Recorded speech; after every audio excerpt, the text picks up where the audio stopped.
Hi, everyone. My name is Bill. It's good to be here with you this morning. We are going to talk about friendship. It's very humbling to talk about something that's so near and dear to God's heart, and also something that I can't say as I reflected on it that I'm always the best friend. But I have some of the best friends, and I'm very fortunate to have that. And so this morning, what I want to talk about is some of the ways that I've seen God speak to us about what friendship means to Him. And I want to tell you some of the ways that people have been a great friend to me that I think is in accordance with His heart for us. Good friends stick by you. Good friends are there. Good friends will fight with you when they think you're doing something wrong, because that same good friend is going to be there to say, "I told you so," and then to help you get through it on the other side. I've had some really good friends. There was a time I was really sick, and a good friend of mine said, "I want to come over and spend time with you." And I said, "No, I'm good." And he said, "No, I'm going to come down." I said, "No, I'm fine." He said, "I'll see you Saturday."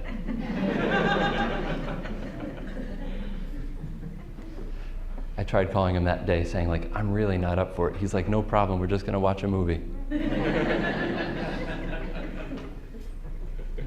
So he came and we watched the movie.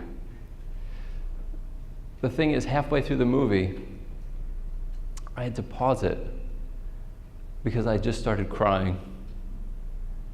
Because I had to tell him how scared I was, how sick I was, how terribly I felt, how alone I felt. And it wasn't like a really good movie. It was like we were watching Elf or something. I don't know. It wasn't like really heartfelt. But he came and he made space for me. He made a space for me to be okay to do that. His name is Mike McKay, by the way. I have a lot of good friends, and I'm not going to name all of them, but some of them I will. I think of when around that same time I was really sick, and I'd get together with Brian Lutzma, and Brian would say to me, "When you're done with this, we're gonna plant a garden for you. We're gonna it's gonna be like a healing garden for you." And that's what we're going to do. And I was going through a rough time, and he was going through a rough time. We probably cried more together than two men should admit they cried together, but that's okay. If you go to my house, there's a garden all around that property that Brian helped me put in. That's a friend who came alongside me and had a vision for something that I needed, and he saw it through with me. He stuck by me, and he endured with me. I had a dear friend, Neil Branween. Neil is passed now. Neil was a man who loved God, and God loved Neil. Neil had a vision for me. He was the type of friend who would pray for me, who thought about me, who thought about the things that I was good at, the things that I needed help in, and he would talk about those things with me, with wisdom and in love. When somebody spends that kind of time with you, they're able to say things to you that other people can't. That's what speaking truth in love looks like. I'm jumping ahead of myself, but speaking truth in love is not meeting someone and then really kindly being like, "Hey, you're a terrible person."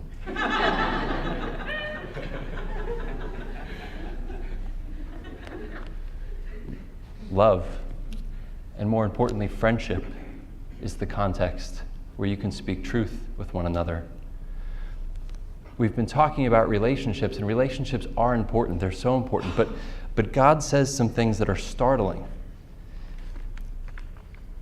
In Isaiah,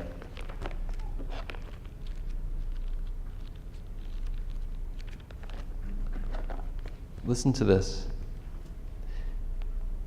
God is speaking through Isaiah, And he has this, which almost to me was like a throwaway line, but it stopped me in my tracks. Just a few months ago, even before I knew I was doing this, it says, "But you, Israel, my servant Jacob, whom I have chosen, the offspring of Abraham, my friend." My friend. Not just my servant, not just my child, my friend. It sticks out so much that even James talks about Abraham, who God called a friend. That's a big deal. In John 15, as Jesus is with his disciples for the Last Supper, he tells them that they're no longer his servants, but his friends. Friends, that means so much more, doesn't it? There's an intimacy there that I don't know that I'm comfortable with. When I think about my relationship with God, I think I'm almost more comfortable with God being far off at times. But that's not the picture that he gives us of the type of relationship that he wants with us.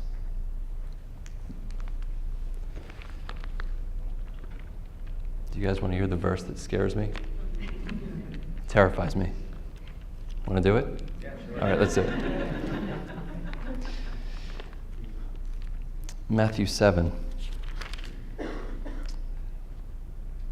Now, Jesus says, "Not everyone who says to me, 'Lord, Lord,' will enter into the kingdom of heaven, but only the one who does the will of my Father in heaven. On that day, many will say to me, 'Lord, Lord, did we not prophesy in your name, and cast out demons in your name, and do many deeds of power in your name?' Then I will declare to them, 'I never knew you. Go away from me, you evildoers.'" That's terrifying. Isn't that scary? That's terrifying. I wrestled with that verse my whole life. I grew up in a Christian school and went to Sunday school. I just remember being terrified, being so afraid of what that meant in terms of like my assurance of salvation. Does anyone ever wrestle with that? I hope you don't. But if you do, we should talk about it. So I wrestled with that verse my whole life, and then one day I'm in the city working at a popular weight loss company. All right, it's Weight Watchers. And I've been there for a few months, and I realize as I'm walking into the building that I don't have my ID. And this is post 9/11, you don't get into places in New York City without your ID. So I'm a little bit panicked because I don't have anybody's number for getting up there. I had just started. So I go into the building, I'm racking my brain, and I see the security guard that I always say hi to every morning. I see the security guard that actually, when I started, he was the person who met me in the building that morning, who signed me up, who gave me my ID. He went through all the information with me. We went through all of that together. So I was like, all right, no problem. I'll go to him and he will let me in. He will remember me. So I go to him and I say, "Hey," I don't know his name, but he should know me. I'm like, "Hey, funny story. I forgot my ID. Will you let me in?" And he said, "No." And I said to him, "You met me on my first day. You signed me up. I say good morning to you every day." And he said, "Yeah, but I don't know you." And I got it. And I got it. I don't even remember how I got into the building that day because it was like, I get it. What God desires is not just an admission form. He doesn't desire just a hello each Sunday and goodbye, a passing prayer when things get tough, but he desires a relationship with us. And more than that, he desires a friendship, an intimacy, to know you and for you to know him. And that's what we see when we look in the scripture. And there's two places that I want to look at this morning that I think tell this story. One's at the beginning of creation, and the other when Jesus is with his friends about to reconcile the world and all things to himself. So at the beginning, when he creates all things good, and as he's about to set all things right.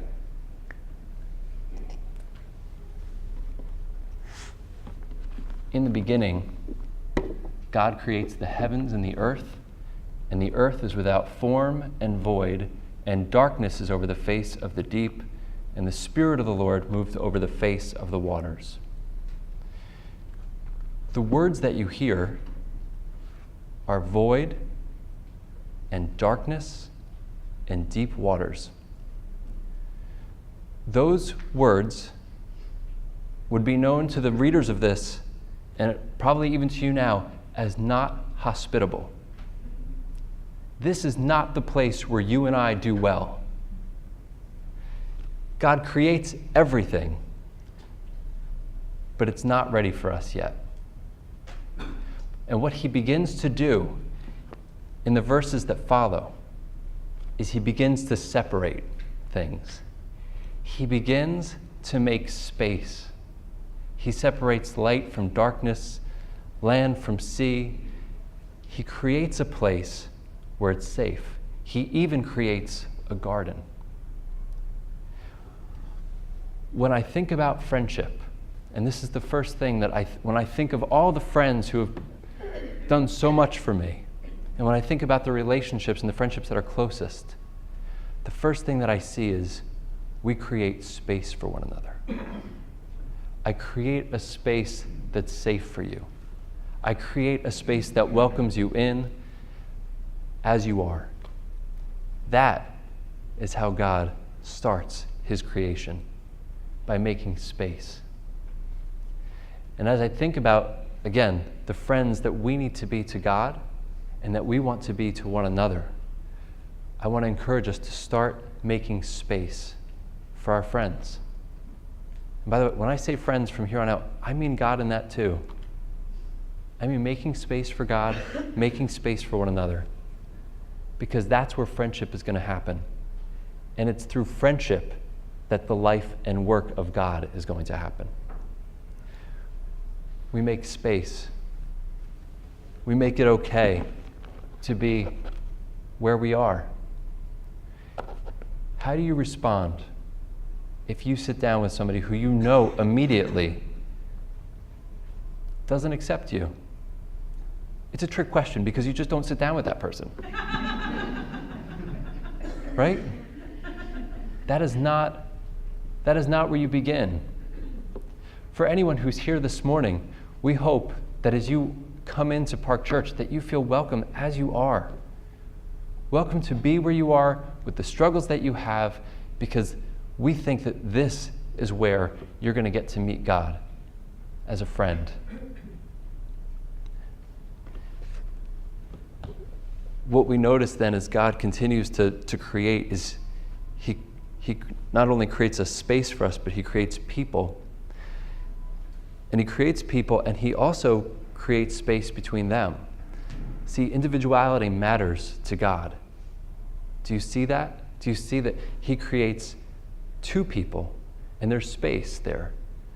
There's space between God, and there's space between man, and there's space between the woman, and there's space between all of them.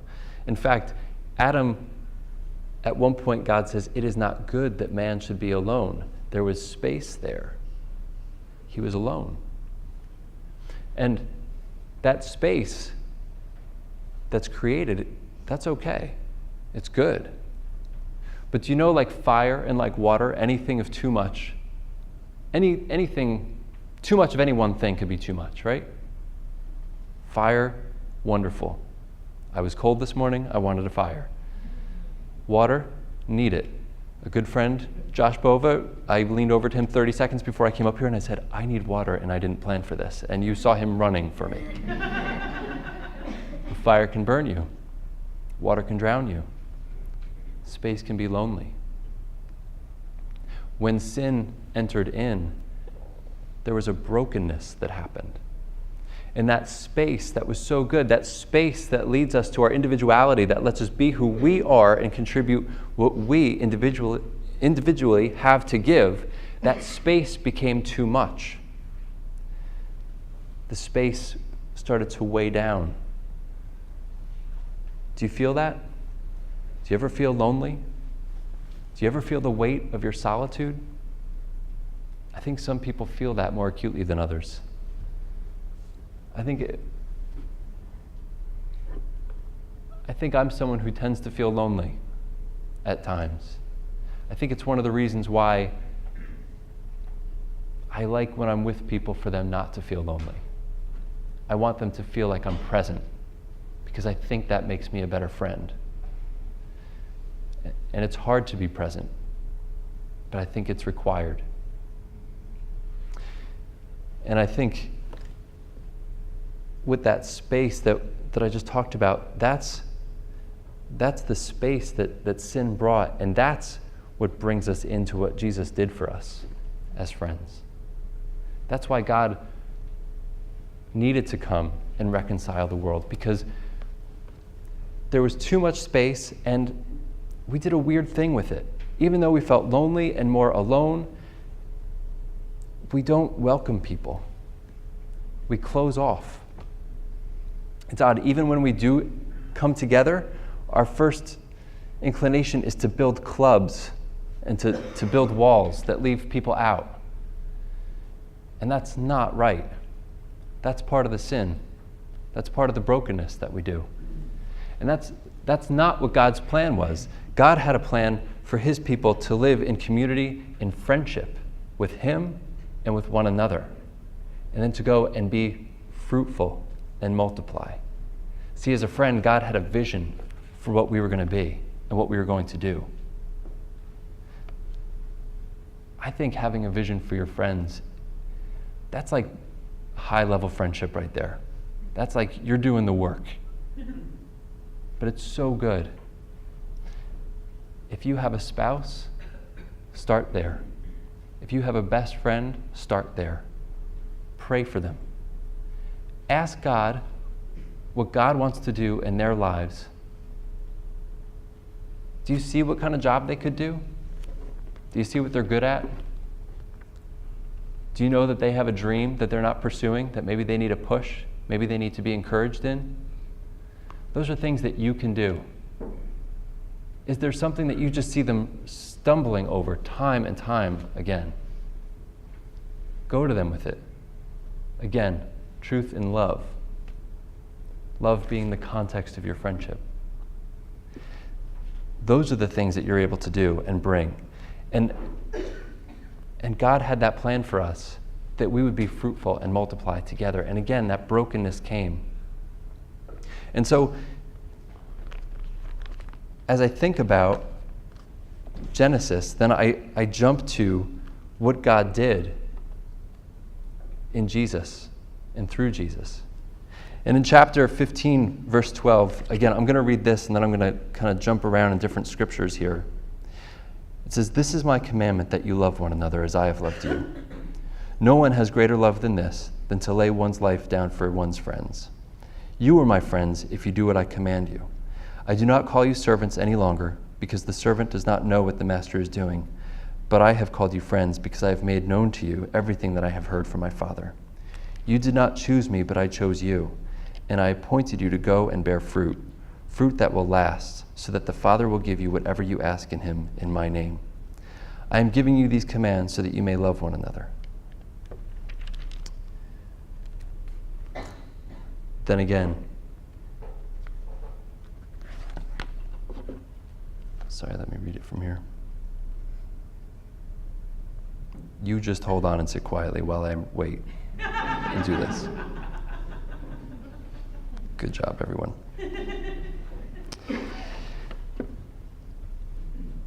I am the true vine, and my Father is the vine grower. He removes every branch in me that bears no fruit. Every branch that bears fruit, he prunes to make it bear more fruit. You have already been cleansed by the word that I have spoken to you. Abide in me as I abide in you. Just as the branch cannot bear fruit by itself unless it abides in the vine, neither can you unless you abide in me. What Jesus is doing here with his disciples is he's bringing them back to this very first blessing this very first thing that God had given his friends to do, to bear fruit. He knew our brokenness. He knew what we needed. And he came and he said, "You're not just my servants, you're my friends. And now live with me the way I live with you. Stay with me. Abide in me. Endure with me. Be my friend. Know me. Know me. Let the things that are important to me be important to you. Let the people that are important to me be important to you. Let the way I see the world be the way you see the world." That's what Jesus is calling his disciples to. And he's saying, look at the relationship, look at the friendship. And I know these are hard words that he has with the Father. Look at how what the Father does, what the Father wants for Jesus to do is what Jesus does. What the Father has for him to say is what Jesus says. And he's living out that example and telling us, you do the same. Be my friend. Live with me. Do this. Because this is what's going to make your joy complete. This is the very best thing for you. Now, most of the time, if you had someone come to you and say, "If you'd like to be my friend, just do everything I tell you to do." And let's face it, we've all had those people. I think the response is, "No, thank you." But in Jesus, we have a loving, merciful, giving God who is calling us to friendship and relationship with him, who has the best things for you in mind. And he says, "The way I am with the Father, you be with me. And then you will be equipped to go out and love one another. You will love one another. You will be and abide with one another. You can encourage one another in the way that you're supposed to. You can have a vision for one another, and you can bear fruit with one another in a way that you cannot do on your own. You cannot." I know referencing Adam and Eve, I think immediately we go to marriage. But I think what I saw when I studied this is this isn't just about a husband and wife. It's about two people who bring two very different skill sets to a relationship to be fruitful and multiply. Two people that could not do this on their own, that could not be what God was calling them to be if left to their own devices. He was calling them together. And here Jesus is calling his disciples to himself. He's restoring it in the same way that he set it up. He's restoring it. Come to me and then be with one another. Love one another the way I've loved you. Be friends. Be a good friend. There's so many things that distract us in life. There are so many things that we talk about being. We need to be friends. We need to be good friends. I know that we're all not going to be the best of friends. Relationships and friendships, they take different forms at different times. That's okay. I'm getting married, and many of you are not going to be invited. Mom, I'm looking at you. Sorry. This is the best way to tell you.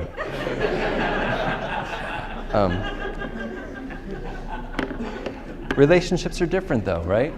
There are different levels. Thanks, Jane. There are different levels of intimacy, and there's different friendships that meet different needs. One author, he says he hears young people fighting, he hears young couples fighting, and one of the things that he thinks to himself is, what they're actually yelling at one another is, "You're not enough people for me." We get so dependent on just one person or a very small circle, and That's not the way we're built. We're built to be friends. We're built to be a community. And again, it's just going to look different. We're going to have different relationships. There are people that I see here on Sunday mornings, and that really is the extent that I see them, but I look forward to seeing them on Sunday mornings. I have a community group now that I love. And I'm not just plugging community groups. I'm really not. Although I did meet my wife to be there, just saying. The aforementioned marriage that my mom, whatever. But we're called to be friends. Do you see that, as I started out, when I think of friends who were there for me, who pushed through, who made a space for me, who encouraged me, who had a vision for me, that's what I see with Jesus with his disciples. That's the example I see. He makes a space for them. He sticks by them. And man, they were annoying. He has a vision for them. And he sticks by them to the end. He gives his life. He lays down his life for them. And that's the other thing about being a friend. Sometimes you need to lay yourself aside. Sometimes you need to put your ways down, your preferences down, to make space, to do what's best for the other person, to let them know that you love them, to let them know that God loves them. Because sometimes that interaction is going to be the only thing that reminds them that God is looking out for them, that he loves them. Do you know what that looks like? Sometimes it's stopping what you're doing to text. We don't even have to call people anymore. We just have to send a note to say, I'm thinking of you. And then when they respond, you just forget about it. You don't even do anything with it. No, I'm just kidding. I am the worst, though. Sorry to anyone who I've not responded to. But you just send the text. I'm thinking of you. I'm praying for you. Hey, how's this going? Not insincerely, but sometimes we just have a minute, and that's the minute that I give to someone. I'm going into a meeting. I know that I'm not going to be able to respond. I know I can't call them, but I can text. Maybe I can call. Maybe I can send an email. But we have to find ways to lay ourselves down. It means sometimes, I'm trying to think of how to say it without offending anyone I know. Mom. By the way, I have the best mom, and I like picking on her. That's kind of our thing that we do, so I hope that doesn't offend any of you. There are times where you need to make the other more important than yourself. There are times when you know that their preference for everyone has a way that they need to be loved, and sometimes you have to act knowingly about your friend. That's why it's so important to know them. Because if your friend needs a hug, it's not enough to send a text. Right? Like, you need to be like my friend Mike McKay, who said, I'm coming down. I'm coming down. No, Mike, don't. I'm coming down. Mike knew something about me more than I knew. And that's what he did. We need to find ways to do that for one another. And not just because it's good, but it is. And not just because it's right, even though it is. It's because it's what you were made to do. Because God didn't just create space for us. He created space and time. Space and time. And he had a plan for you from before the foundations of the earth. And it says in Ephesians that he has works laid out for you, good works for you to do and to carry out. What the Bible tells us, and what's almost mind-boggling to me, is that God put us where we are And if he did that, then he put us with the people that we're with. And if he did that, then we have a responsibility to one another. We have a responsibility to care for one another. We have a responsibility to be friends with one another. We have a responsibility to act with knowledge towards one another in that love. Isn't that amazing? To think that you're here with the people that you're supposed to be with.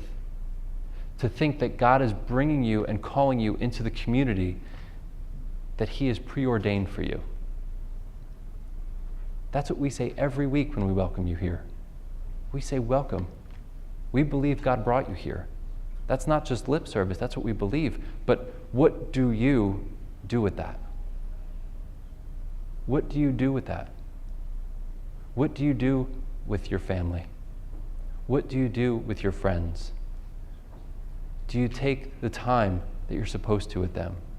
Do you invest in the community with them? The Connect card and community groups are not just for you, it's for the people that you're supposed to be a friend to. Your life is not just your own. You have something to give. You have something that you've been given that you're supposed to give. And that's what God is calling you to friendship. That's the framework. Friendship is how and where the life and work of God happens. We don't need to overcomplicate it. We just need to be good friends.